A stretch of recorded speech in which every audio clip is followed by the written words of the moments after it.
to your cars, please. All drivers to your cars.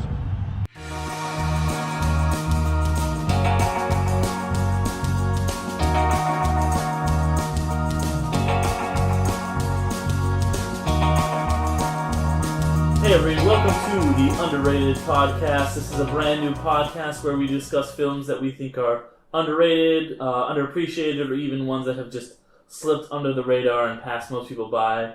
This show is a new collaboration called the Undercast Company, comprised of podcasters Alan and Fred Torres. It's good. Ariel and Sergio Ortiz. Say hi, guys, for the audio. Hey, how's it going? Oh yeah, my bad. And I am Jeremy McDuff, and together we're the Undercast Company. Today we're going to be talking about Speed Racer, a 2008 film directed by the Watchowskis based on the manga and the anime. Yeah. The film stars Emile Hirsch, Christina Ricci, Matthew Fox, John Goodman, and Susan Sarandon. It received poor reviews with only a 40% on Rotten Tomatoes, and was a box office bomb, earning only $94 million worldwide against a $120 million budget plus marketing.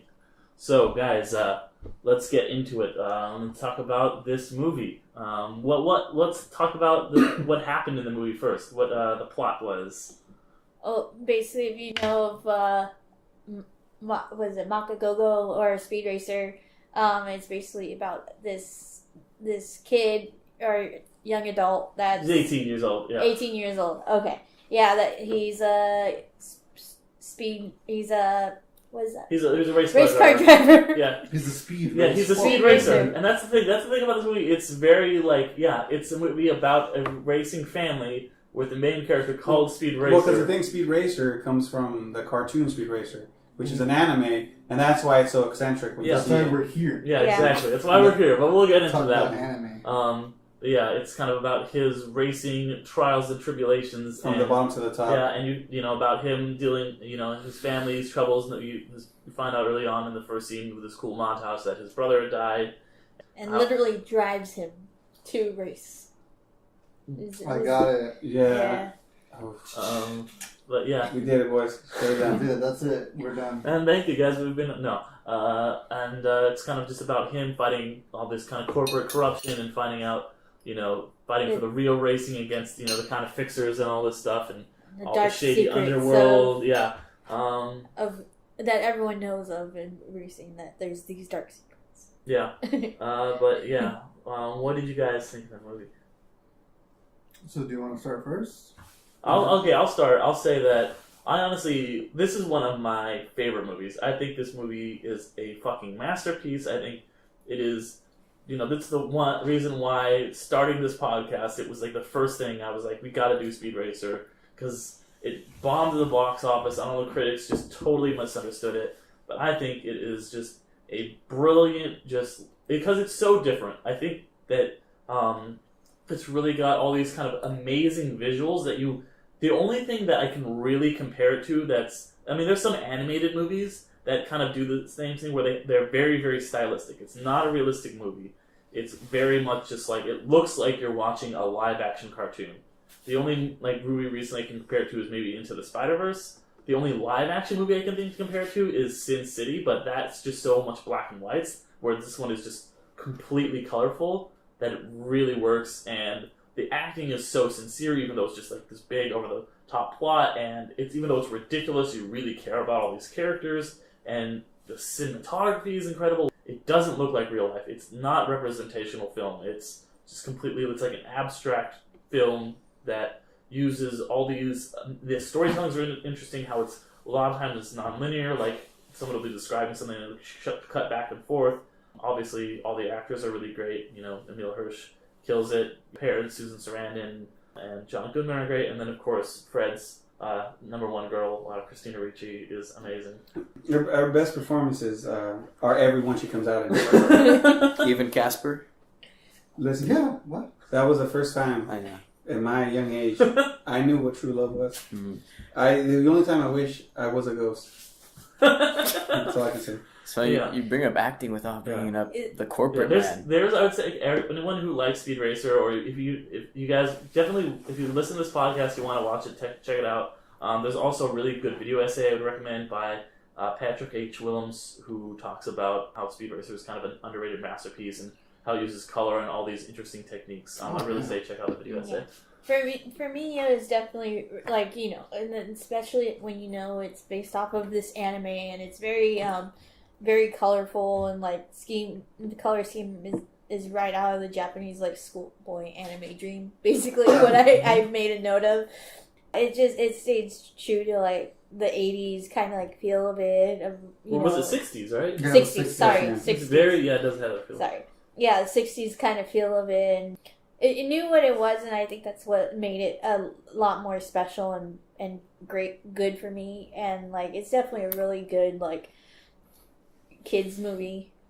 Because that's what It's a kids movie, but it works for adults too. Yeah. Oh no. Yeah, it does work for adults, and I found that it was like you said about the non-linear kind of like going back and forth with the flashbacks to cutscenes and things, and interweaving them. It was a pretty good way, and like a break from the mold.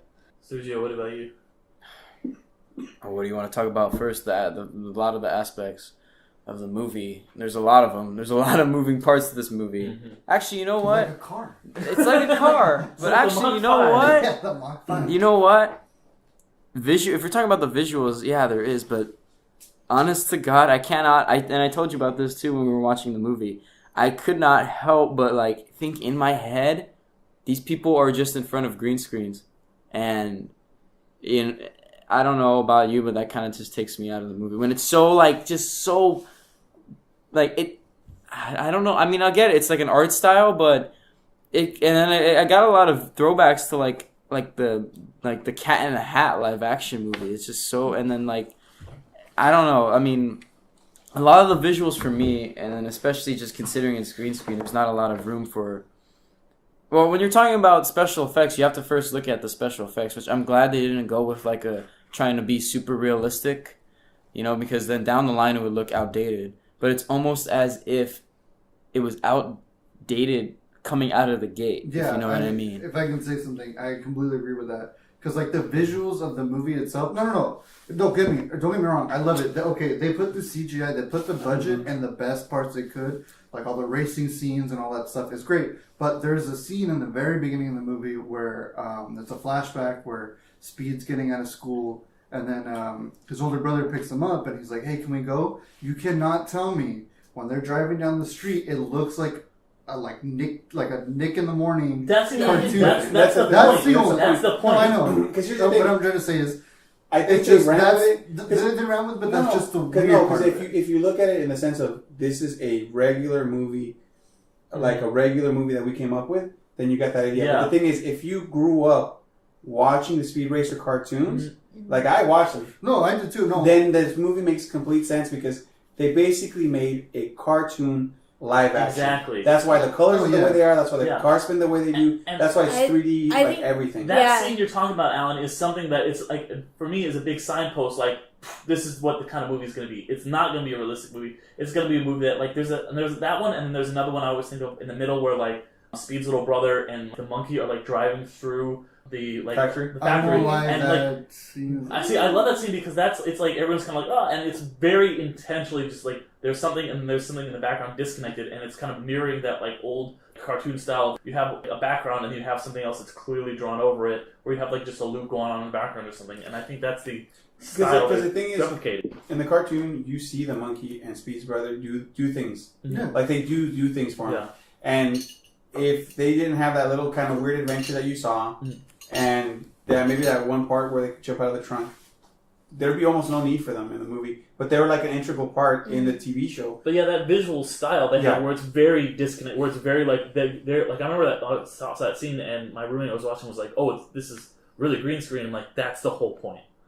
No, I know, I get that, and I understand that. Okay, where did the budget go? How much did you say it was? The budget was $94 million. Yeah, and it went to the racing. Yeah, And how much did it make back in the box office? Oh, sorry. It was the budget was 124. It made back 94 million. That's worldwide. That's not even domestic. Damn. Okay. But the whole thing, I think what he's trying to say is that there are some scenes. Don't get us wrong. Like I like it. I love the movie, but there's some times where like I get what you're trying to say is disconnected, but like it just looks very like. I get it's supposed to be cartoon. It just looks kind of off.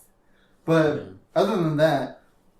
like the rest of the movie is amazing. But I Yeah. want you to go ahead and finish. Yeah, please. Well, I don't really know. I mean, in terms of budget-wise, that's a lot of. I can't help but think like, where did it go? Well, because there's like the whole movie To is the race. special No, effects. to all the racing. all the special Yeah. effects. Because you got to remember that when the movie came out, and how much more expensive and the technology was. I mean, Okay. because you can't compare the technology now to when the movie first But came out. every Like, frame every is frame is digitally, digitally altered, done. like Everything is. significantly. Well, then I Because I the whole budget was basically making the cars, making the scenes, the race, all the stuff, the tracks, all that stuff. That's where all the budget went. Yeah. So, do you think that it withstood the test of time? I think that it's actually improved over time. Like people over time have come to appreciate it a lot more because it was. I think it was really ahead of its time, and it still is ahead of its time.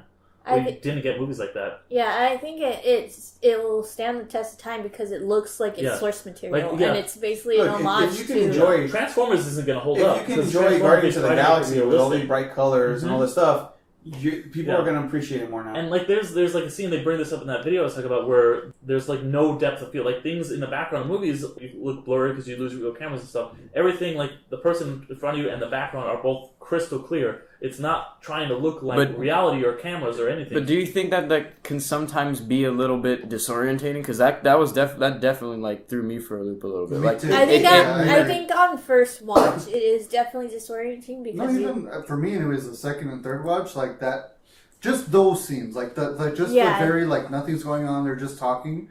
It is very like, oh man, that's kind of and that makes sense because like in the cartoon, a lot of the time when he would do the spins and he would do the jumps, they kind of slowed it down. Here they didn't.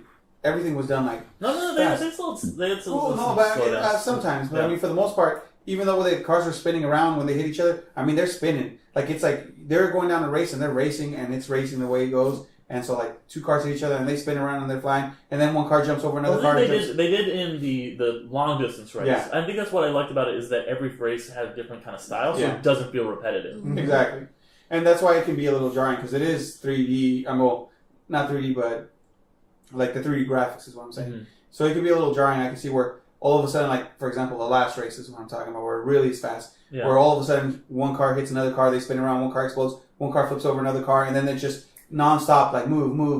And I can see that when you're watching it, it can be maybe a little hard. I think what on he and I are trying to say is it's not those scenes. It's like just the plain Jane scenes, the scenes where they're just talking. Where like I said, like when him and his older brother are just driving down the street, it just looks really kind of off.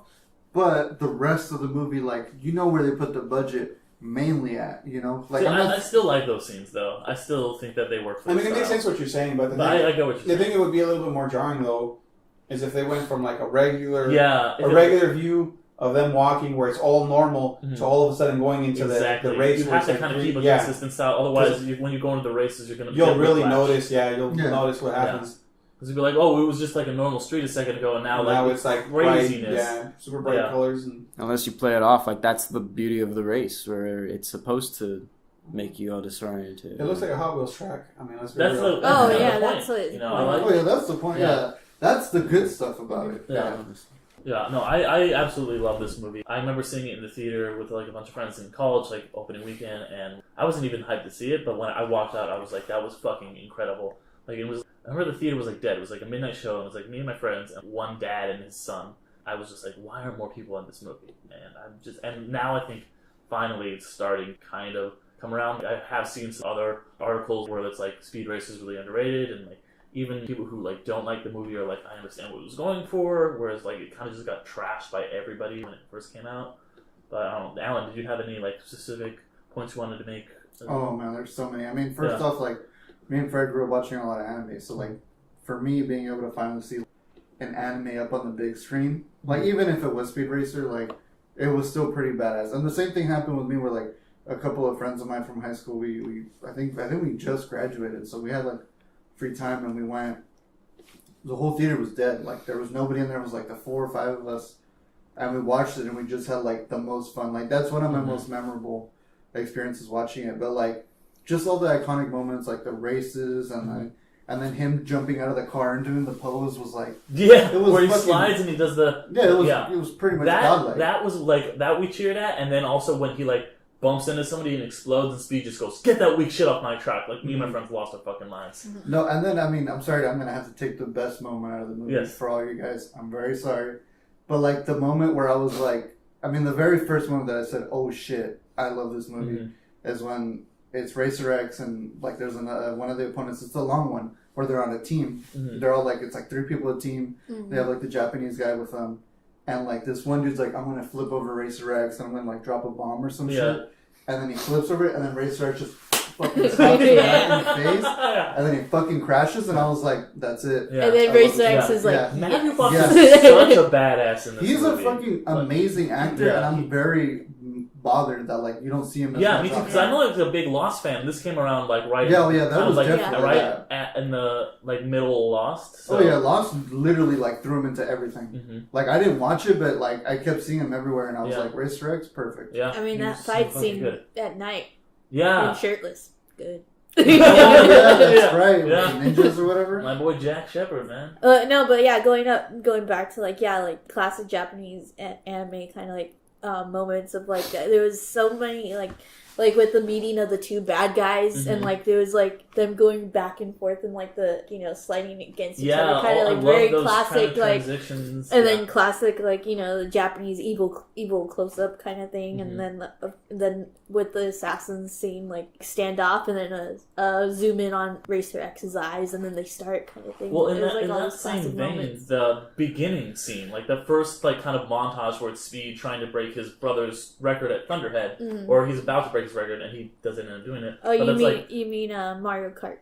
Yeah, when you fight against the ghosts. Yeah, exactly. But it's like you get all this kind of exposition. You have all these kind of like montages and flashbacks, but it doesn't feel like exposition. It's very much showing, not telling. Where it'll be like they're talking about like how Racer X died, and like it like shows it goes through like all of Speed's kind of family members, and then also Trixie and and Speed himself, and all these flashbacks. The way it's kind of done is very like artistic, and it kind of has like the heads of the different announcers come by. Oh, they're like turning or whatever. Yeah, that's a very anime thing, right? Yeah, it's very anime. It's very like it pans to like an announcer like Nani, and then it's like going. Yeah, and even when they were like speaking other languages, like there's a guy announcing in Japanese and German, you get the context of it. It really helps you like understand like okay, it sets you up for this movie, and, like what's going to go on, and what's going to happen, without being like and then 5 years ago Rex Racer died, and it just does it in a really interesting, cool way that does feel very anime and makes you engaged in the movie because it keeps cutting back and forth between the race and what led up to the race, and it's all relevant and it's tied together thematically. What about you, Fred? What do you got to say?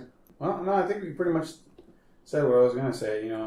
I stole it. This is. Okay, what? Okay, I do want to add one more thing that I enjoyed about that's one of my favorite things about this movie. Like it breaks down kind of like. And it does things in different ways. And just by having literally in the middle of the whole movie, like, the bad guy explaining his plot, his evil plot. And you're like, it happens in the middle of the movie. Yeah, while he's explaining the plot, while it's cutting forward to that plot actually happening, and Speed's like, there's no way that's going to happen, but you've just seen it play it out. Yeah, and I said that, that's a very interesting way. And it gives them that change up of, like, the ABC of storytelling kind of way. We should start talking about the plot now, that's what I was going to say.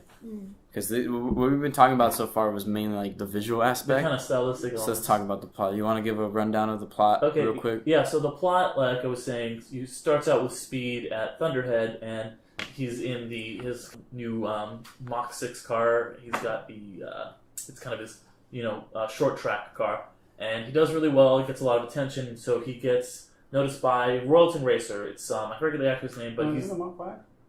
He has the Mach 5, but then they give him the Mach 6. No, he has the Mach 6 at the beginning. It's kind of not clear, but he does have the Mach 6 at the beginning. Yeah, he drives the Mach 6 most. Well, he has the Mach 6 at the beginning. Then he meets Royalton, and Royalton is this big kind of conglomerate. He's got all the racing people under him who are kind of like, he's got this big evil corporation. You don't really know he's evil at first. It's played by the guy from V for Vendetta. England prevails. Yeah. And he comes in and he's just like, hey, Speed. He's kind of slick talking. He's like, come work for me. And Speed's like, I'm kind of just work for like my independent racing family. And there you do find out that Rex Racer, his older brother, did kind of try to break away from the family and work for this evil kind of corporation earlier. It seemed like Rex was like fixing all these races, and then Rex died in this long distance race called the Casa Cristo. But anyway, kind of fast forward, and Speed thinks about it a little. He decides not to go with Royalton and kind of strike out on his own. And Royalton's like, guess what? Racing is fixed. This is what's going to happen. If you don't work for me, I'm going to pay these guys, and they're going to fuck you up, because racing, it's all about just like the stock market. He's trying to do this. It's kind of a complicated scheme, but he does have this kind of takeover plan with this Japanese company. The actor Rain and his sister, Rain's one of the other racers. He tells him, yeah, what's going to happen is you're going to crash, and we're going to make it look like it's your fault. There's going to be litigation against you. Speed says that's never going to happen, but it does. He gets the Mach 6 is destroyed in this race in Fuji. Speed's like, okay, well, we're fucked. Then their litigation comes against the family. Then the inspector detector, who the racer family knows, shows up, and he says, who they knew from the investigation for Rex's death, who works with this kind of shady racer named Racer X, who's basically a badass, who we were just talking about. Yep. They're like, okay, basically come work for us. We're gonna try and uncover what's been going on. We're going to have, basically they are going to get the information they have from Rain, who had been working for the evil corporation. He's trying to kind of rebel against them, and he apparently has some files, so give them to them if they help him win the Casa Cristo race, because of some stock buyouts and stuff like that. It's a whole thing. So they end up going in this long distance race to Casa Cristo. Speed, while his Mach 6 is wrecked, he still has the long distance Mach 5 still. They do that race, which includes the Casa Cristo, which is where his brother died. And that's the scene where they like include all the parts, like they give all the parts to the Mach 5, where he has like, you know, if you press F, it gives you, you know, you pay respects, and the G gives you the G gives you the little plane to see ahead of time and all that Trixie's stuff. up in the helicopter, and which was very referenced. As well. Because Trixie in the cartoon has a helicopter that flies around. And there's a couple cool fights. They have like a ninja fight, and then the next day, like they have like a fight down in You mean the nanjas? The nanjas, yeah. And they have a fight down in the kind of crevasse. Speed and Rain and Racer X end up winning the race. They're kind of a team, and so that gets Rain into he wins. So his plan works, and his dad's able to sell his company for a bunch of money. But Rain was lying; he didn't have any of the files. So Speed gets screwed over, and the inspector gets screwed over, and Racer X gets screwed over. But then Rain's sister shows up and is like, "Hey, since here's the tickets to the Grand Prix, which we won for winning the Casa Cristo, you can compete in this and just fuck everybody's plans up, because Royalton, who's the main bad guy, has plans for him to win this and send his stocks up when he wins, and because he controls the car that's in this, blah, blah, blah." So Speed's got to win this race and pretty much prove that racing with heart beats all this fixed bullshit. Mm-hmm. So he goes and does it, and the last race is fucking hype. Like the last race, it's insane. It's literally a grand finale. It's the best race. Mm-hmm. And best graphics too. Like just the whole that one section of the race where it's basically a gyroscope. It's of a zebra running. The beginning, and because at the beginning they're like, okay, Speed's in this race. Literally anybody who takes him out, I will give $1 million to. So everyone's just trying to fucking just take Speed out of it. So he's not only trying to win, he's trying to stop every other racer who's cheating, and they have illegal things that are trying to hit him that you can't have in race cars, and he's just dodging and weaving out of these guys. And I should say before that, because they do, they're like, okay, the Mach 6 is broken, the Mach 5 is in a long distance car, we have no car, and there's a montage where they build this car in 36 hours or something, which is impressive because Royalton's machines can only build it in no, they said they were going to build it in 32. Right, they he can says build it in 36. Thank you. So they do a quick montage where they build the car, he races it, and through this amazing last 20 or so minutes of the movie, wins the race, proves that racing with heart wins. They figure out that Royalton is a bad guy, he ends up going to jail, the good guys win, the bad guys lose, and that's the movie. Yeah. Roger Allen is his name. Roger Allen, thank you. That guy, he's a really good actor. Okay, real quick, I'm going to say, that guy goes hard in this movie. He's he goes, Speed, I'll show you the real what racing is really about. It's nothing. It's all about fucking. That's the real thing of racing there. He plays the classic Japanese trope of is this guy a good guy or a bad guy, and then switching making that switch in a second. But I mean, he has that face of even his smile is just evil and oh dude, I'm gonna fuck. I think more than anything, I think he plays a trope of a business tycoon in that sense of I'm going to be nice to you because I need something from you. And the moment that he switches on him, He's like, no, man, you don't understand. Yeah. This is a hostile takeover now. Yep. This isn't now being friendly. Mhm. I'm going to get what I want because Yep. I always get what I want, 'Cause and you're going to give it to me. He's a nice guy. Yeah. But that switch and up one was thing I amazing. forgot to mention: Racer X secretly was Rex all along. Oh Oh, yeah. man. He got plastic surgery to fake it out, even though he wasn't Matthew Fox before. He got plastic surgery to turn into Matthew I'm Fox. very torn on which one I like more. You mean They're like both who's pretty handsomer? hot. They're both Rex. I mean, I just They're am like Rex. biased towards Matthew Fox because of Lost. I don't know what anything else that the original Rex has been He's in Heretic. He was in Speed Racer. in. True. I mean, He's in Speed Racer technically and- the truth, yeah. Yeah. So that's the plot. Well, I mean, that's pretty much the gist of the movie. Yeah. I mean, But yeah, so we've talked about the kind of visuals. What do you guys think of the kind of like themes about like this evil corporation and just you can't fight against it's it? a typical thing because the Speed Racer cartoons, it would be basically him against the racers, right? Mm-hmm. Against the races, See, I'm against like, the Rainers. I've watched it as a kid, but I was too young to really remember a lot of it. I watched it young, but I also watched it later on. It's also like the Hanna-Barbera, wacky Yeah, that's racers exactly. kind of thing. It's just, I think the Hanna-Barbera probably took notes from Speed Racer. Yeah, because Hanna-Barbera was garbage and they just ripped off no, everybody. this Well, is I like like that this, Hanna-Barbera. this, Not no, a- this has a lot of story in the stuff, with the family and the race. What I'm saying is, if you made every racer fight each other, kind of like the thing, it would take too long. So you had to make someone be the main villain, which he ends up being the villain, and that's how he kind of uses the racers in Speed Racer. So it takes a little bit from it and kind of just mixes it around. Now, what I hoped was just like in the animes, Speed Racer finds out that his brother's his brother.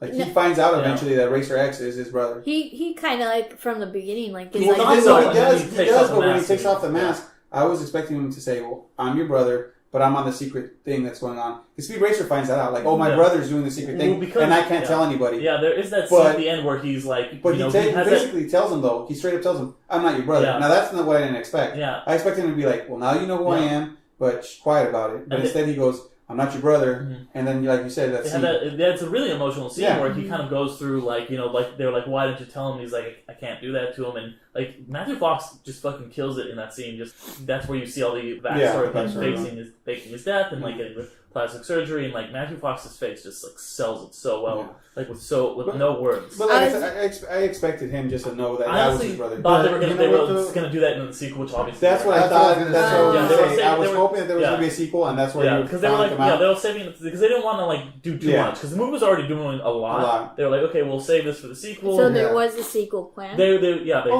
It's the yeah. Watchowskis. Oh, yeah. They were probably hands on going, it's going to be a banger. We're going to make money. We're going to make another one. And So- they did The Matrix. So with No. that, do you want to move on to like why it's possible that it became underrated? Because that ties into like what my thought is. Okay, yeah. Why do you think that that it got these bad reviews and didn't make So money? so in the whole scheme of the Wachowskis, where did this fall in the Matrix? I think it's better than any of the Matrix. No. movies.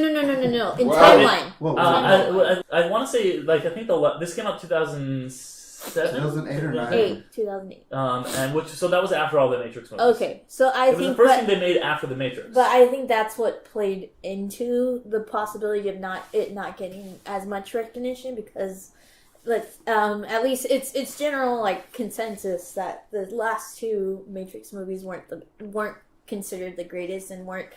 This is news to me. Yeah, I know. Not- I'm just right now. The I was like, I saw all three. general Yeah. consensus He was the one. Yeah. of like that compared to the first one, people are like, oh, these are kind of like. Well, like I think in it was the- really mismarketed too. Like, I think that, like, if you watch the trailers, it's not really clear if it's a kids movie or if it's a general action movie. And I guess like the movie is a lot of different things, but it's kind of marketed much more serious, like a Transformers movie, than it But actually ends up being. I'm not gonna lie, the poster, sorry, real quick. The poster, though, was pretty fucking hype. The Like, poster was right, it was just, Yeah. I think it was like the tire of like the Mach 5, Yeah. and then it just said go. I was like, Yeah. perfect. That was a all good you one. need. There were some other trailers of like there's one where it's just like literally just like a speed racer in a car. It's not even colorful. It just looks like any regular movie where it's just like him and then like the racer X car behind him. And that was a lot of the trailers. Like it doesn't look like this bright, colorful masterpiece. And if it does, it's kind of like really jarring. Like how you guys were talking about. Like you're like, what's this? Well, just particular scenes, but go on. Look, I think this movie just came out at the wrong time. Oh, yeah. Yeah. Okay, because It came out the same like months apart from The Dark Knight right? Well, no, but Yeah. what I'm trying to say is like comic book yeah, movies Dark Knight weren't super killed hot them. yet, like with superheroes. I think they were banking on people knowing who Speed Racer was. But Speed Racer is an old cartoon, and even though people might have seen it, it was when they were really young. Yeah. And they were banking on people know who Speed Racer is. They know what's up, and yeah, they might know, some people, but young kids that where it was maybe aiming towards to get probably didn't know who Speed Racer was. I think what they were trying to do was, sorry to interrupt, but like, I this always happens with like comic books. I noticed, like we've been watching Doom Patrol, and like Doom Patrol, like there's so many comic books where like they're kind of known, but they kind of go off into like the ether. I think they were like, okay, Speed Racer's been kind of like not in the not in the eye of the public, so they said, hey, we're big anime fans, the Watchowskis, because I mean, Matrix had so much anime influence. They're probably like, let's do Speed Racer. We can do a colorful thing because they were on top of the world at that moment. They can do whatever the fuck they want because Matrix trilogy made so much money. Warner Brothers like do whatever you want, fuck it.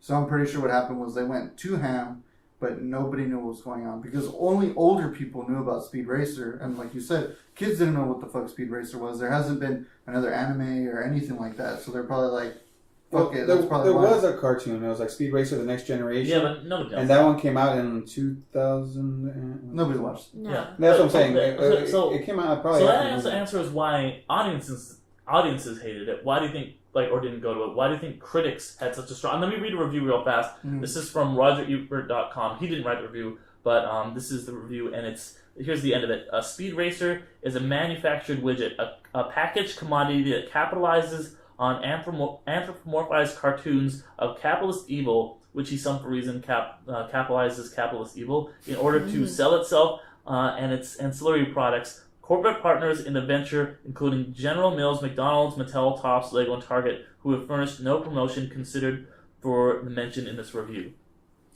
Okay, so this guy wanted fucking toys? I So guess? like he's saying this He's movie basically only saying existed to sell to toys, toys. which I think is and like lists a bunch of partners, which makes no sense because this movie has no product placement. Because Transformers is to sell toys. That's why Hasbro puts them out. Yeah. But even at the very, very start, too. no, but here's the thing: like toys.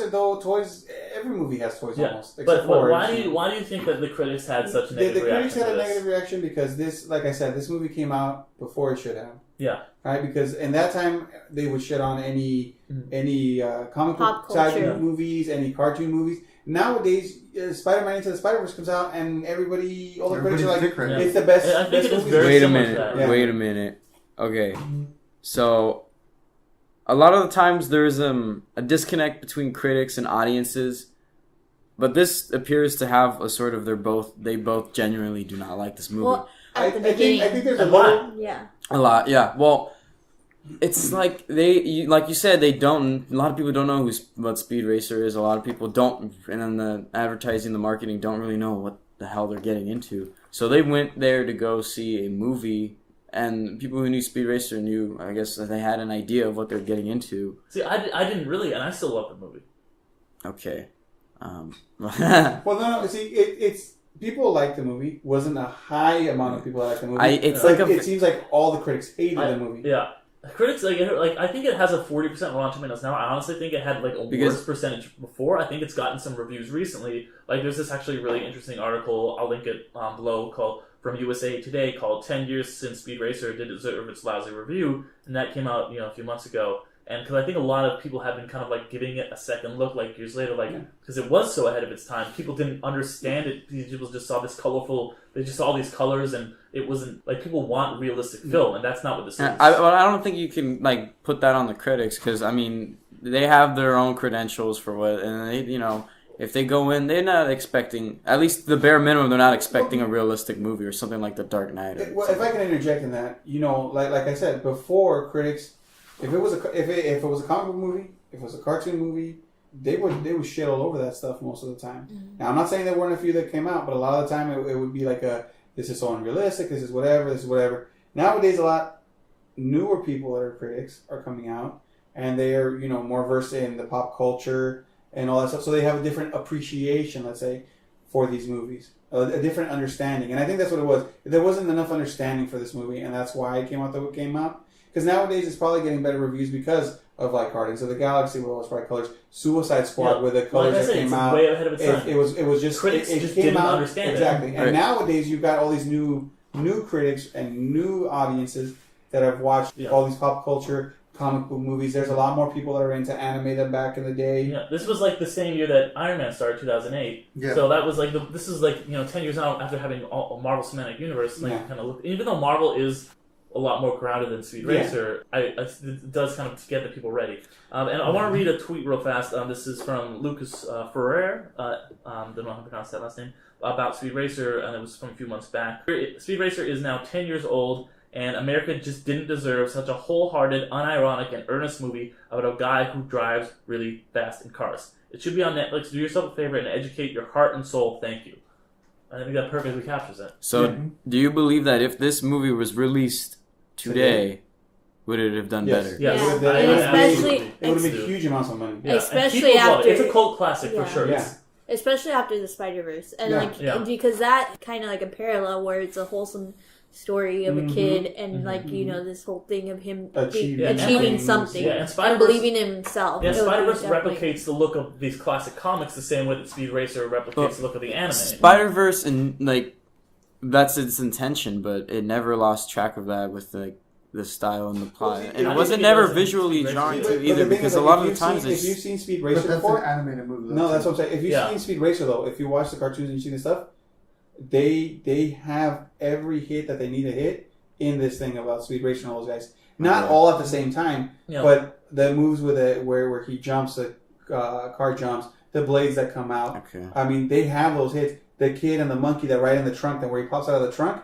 That's where the kid was in the cartoon. Like the thing is, funny. If you've never seen the cartoon and you watch this, you just go, well, where the hell are these things coming from? Well, maybe they should have. Maybe they should have had like the opening credits, like be the old school. They could have, but like I said, it's way ahead of its time. If it was nowadays, it probably would have. I didn't see it. I don't remember any of that from the old cartoon. I vaguely remember watching it. I don't remember any of that. I still loved it. Yeah. And so I don't think you need those things. But I think. Oh no! I'm just saying. I'm saying it would have helped to get more of an audience if they kind of knew what's going on. Because a lot of the time, you got guys that'll say, well, what's this? I don't get it. Like when they don't like it. Yeah. But if they were a little bit more savvy in what was going on, you would see those little things. Because it's just like when you watch comic book movies nowadays and they play to their audience. Yeah. And you'll see maybe an original costume or like in Luke Cage, when how he has the gold stuff and he looks at himself and he goes, oh, damn, this is ugly or something. Yeah. Like the only good part of it.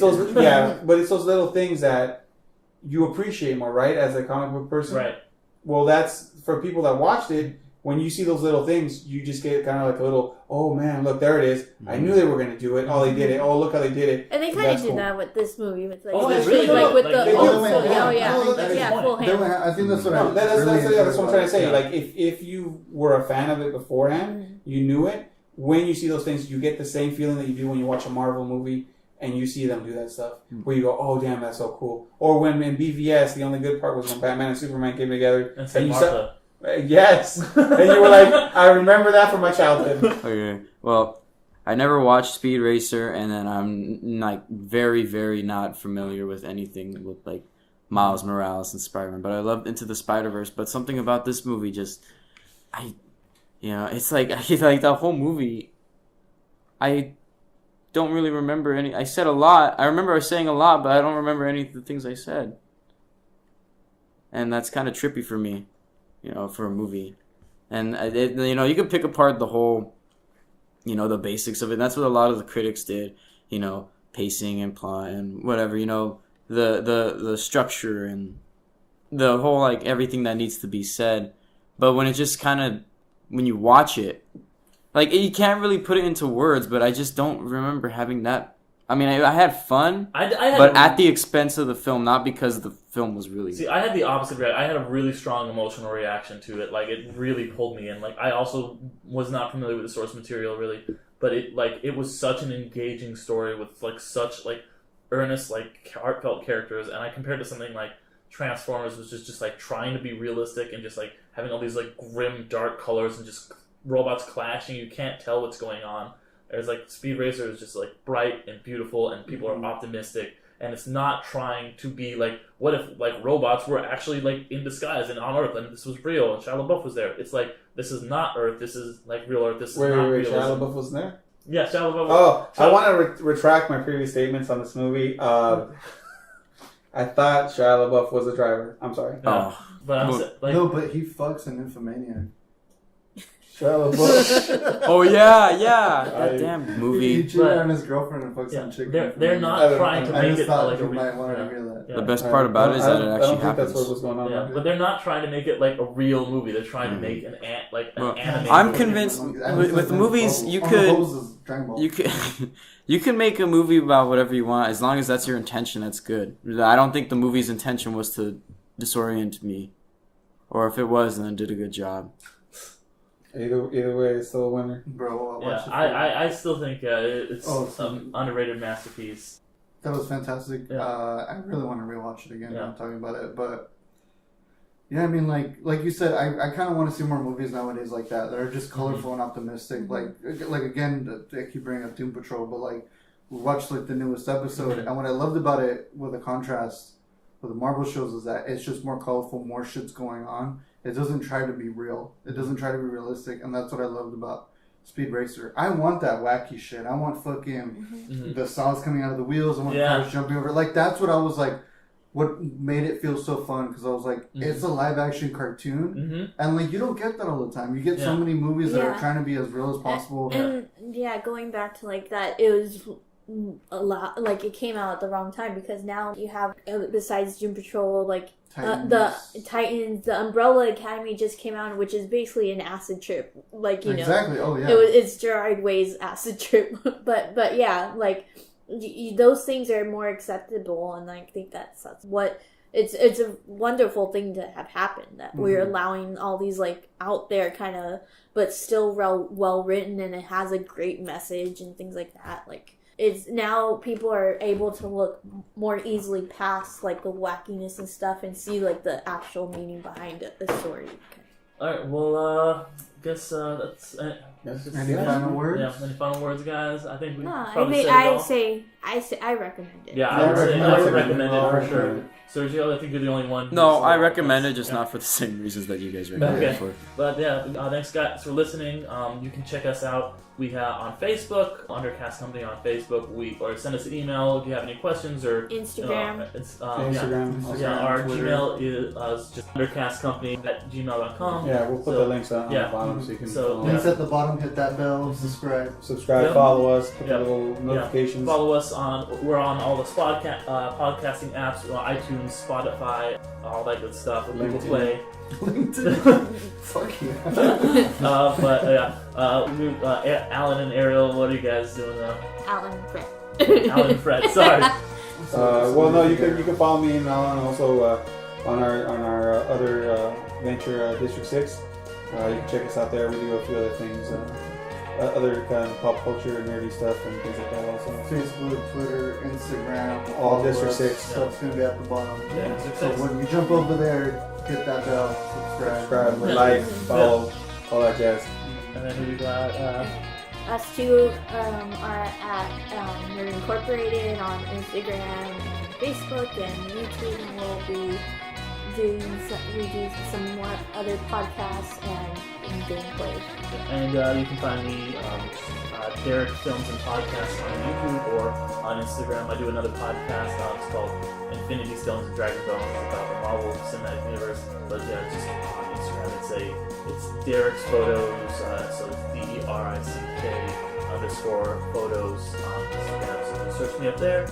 Check out my other podcast if you like what we've done here, and stay tuned, guys. Because we're going to come out with some other underrated movies, and we hope you enjoy it. Thanks, guys. Bye. Thanks for being amazing.